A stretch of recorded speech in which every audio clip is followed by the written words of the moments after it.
Gourdie. Got a lot of basketball and also high school recruiting updates for you. First off, let's talk Illini. But for us, and I don't want to sound biased, we want the party to keep going. We want to stay for Monday for the national championship game. Spencer, we got some keys to the game if Illinois wants to beat a very, very good UConn team. I think number one, Illinois got to shoot the three-point shot better. Even in the preseason, I remember there was rumors about him leaving, and you were asked, and it was like an Animal House answer, 0.0. You had no concern. 80 Illinois.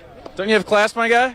Yeah, I skipped it. How long have you been here for? 3.5. That's rookie numbers. Some people have been here for 20. No, I'm sorry. I skipped class, though, so we're good. Can you break down for me kind of what is going to be missed and who's going to be missed coming up? Well, first of all, I just want to say 37 wins over the last 5 years. That is the most since 1905. I mean, this new high school recruiting class that's coming in, these new potential transfers, there's a big bar that they got to live up to. But from our indications, Brett Bielema has millions of dollars, the most he's ever had, to build a roster. Jake Davis become a fan favorite on this University of Illinois basketball team. He's got beautiful hair, and Brad Underwood says he never shuts up. He's a better defensive player.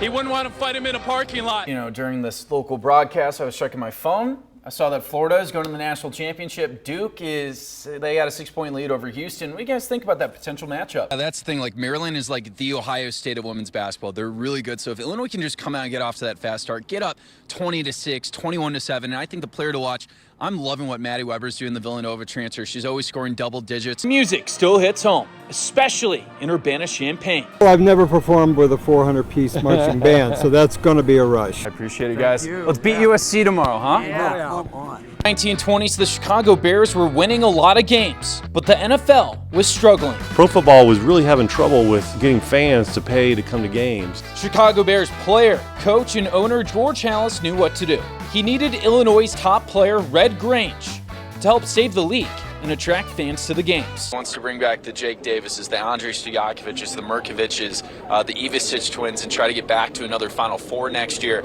Spencer, does that kind of excite you about this team if you're able to bring back that veteran core? Tennessee's coming in. We're probably going to hear Rocky Top a million times. I'm excited, but also, Sammy, we got a big football game in store. I'm hearing that Illinois and Tennessee both have really good offenses.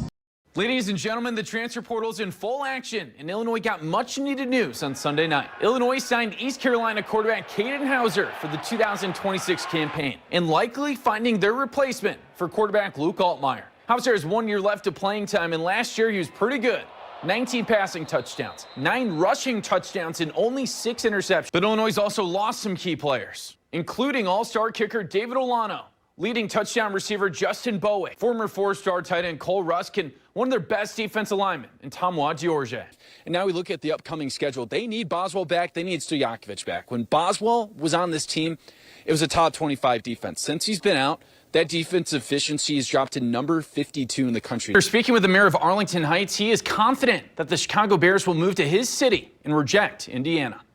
I think Governor Pritzker's a very bright man. He's a wise man.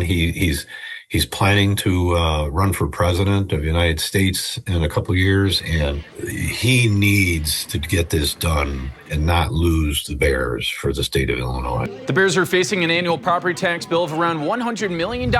They build a new stadium in Arlington Heights. The football team and the mayor, they want to slash that bill and make the payment closer to what the Bulls and Cubs pay. But they need the state government to pass a bill, which would give them that power. Without it, they won't come. Without the mega projects bill, they'll go to Indiana. The House and Finance Committee, they are having discussions.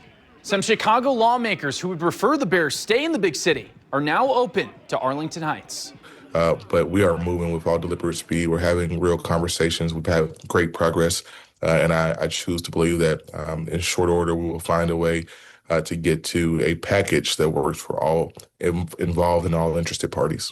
Chicago Bears also want more than $800 million in taxpayer funding to pay for public infrastructure projects around the new stadium. That can include sewers or highways. And part of that money could come from the current motor fuel tax funds. State funds are, in the words of Governor Pritzker, they're always available for development purposes like that. Well, let me tell you, I know the Bears want to be here. The Bears have wanted to be here for 40 years. If they were given all things equal and everything done and ready to go, they're coming to Arlington Heights for sure, in my opinion. And the committee would need 11 out of 20 votes to advance it to the amendment stage before it could head to the House and Senate for a full vote. I'm Carson Gourdie, Back to you. Pam Edmond has made hundreds of pillows throughout the years. Here, is this your workshop? Yep, my little workshop. The workshop stocked up with balls of orange and blue yarn. She's watched and loved the Illini for decades. But Bielema's recent run has stood out. I just wanted to do something nice for the football coach. I thought I went there and gave it to him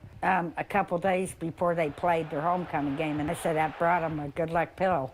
Good luck, you say. The touchdown underdog Illini beat USC on a game-winning field goal. And after the big win, Bielema made sure that Pam knew that gift was received. Brett's wearing his Friday flip-flops. He's got a big smile, holding your pillow. Like, does that just make you happy? It does. I didn't expect anything, but it was nice that he did that for me, and then they gave me this thing that says, "Hail to the Orange."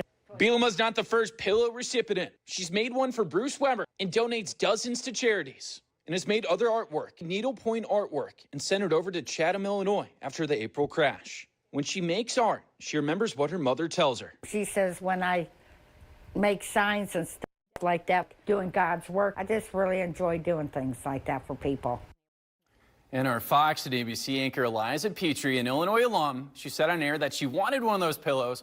Pam found out and personally made one for Eliza just before Christmas. How sweet. Women's baseball in Illinois, they go way back. Heck, even 25 years before Babe Ruth was even born. As Kat talked about, Springfield had women's baseball in the 1800s. The peak of professional women's baseball was back in the 1940s and 50s. With many MLB stars serving in World War II, there was a vacuum to fill.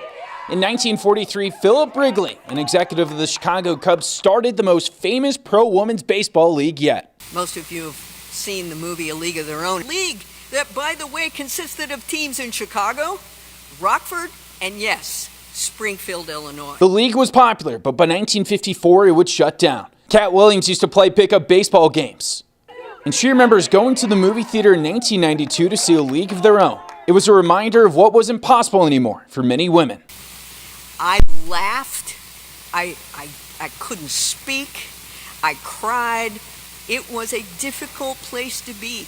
A person who loves the game of baseball, who's good at playing the game of baseball, and absolutely no place to play.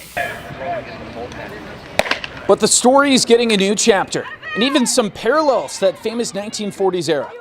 Instead of Wrigley Field, hundreds of women recently tried out at the Washington Nationals MLB Stadium, but only 60 women will make the cut for the first season. We have women from all across the world: Japan, South Korea, Mexico, obviously the United States. These are the most badass players on the planet, Dave. And if you haven't seen what's happened in the WNBA, women are fantastic, and they can play at the elite level.